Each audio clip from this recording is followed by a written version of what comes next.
Okay, here comes part 2 of the week 11 video blog. Something I realized I hadn't talked about before was that there is a interesting but weird little cultural difference, or maybe just difference, between the US and Korea, in that there's something that's considered medicine in the US but candy in Korea. I'm talking, of course, about Halls+cough+drops, like this one right here. So, in the US, it's a cough suppressant, generally not for snacking. In Korea, I haven't eaten them as candy because really they're not. And they don't taste that good for that sort of thing. But I have seen Koreans who do. Very weird. Maybe it's just one of those things that I can't hope to understand because, it's just something different. And they say there are things that will just be so different or odd that, your foreign mind won't be able to comprehend. So that's odd. Also, a lot of products ranging from snacks to toothpaste advertise proudly that they have xylitol in them. And I'm not sure what xylitol is, but it sounds like some sort of medication or ingredient thereof, which is not terribly reassuring when it's in stuff that you eat. Toothpaste may be okay, but, just regular everyday foods, maybe not so much, but it doesn't seem to have any kind of weird taste, so hopefully it's okay. I mean, I guess they wouldn't sell it if it wasn't safe for consumption. Anyway, xylitol aside, yet another example today of how you just kind of have to go with the flow in Korea because the pace is different.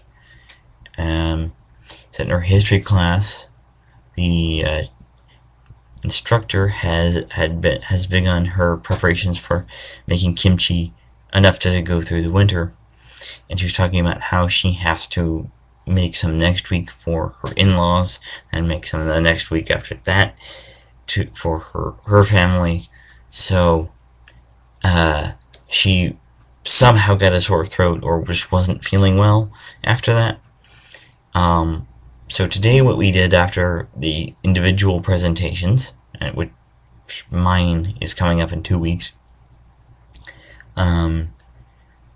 we watched a video about Bhutan because one of our students in the class is from Bhutan, and it was kind of a different way to explore the idea of trying to understand other cultures, which is one of the aims of that course. And then we had about half an hour of the end of the Joseon dynasty when the Mongols came in and ran things. But yeah, just things take kind of unexpected turns. And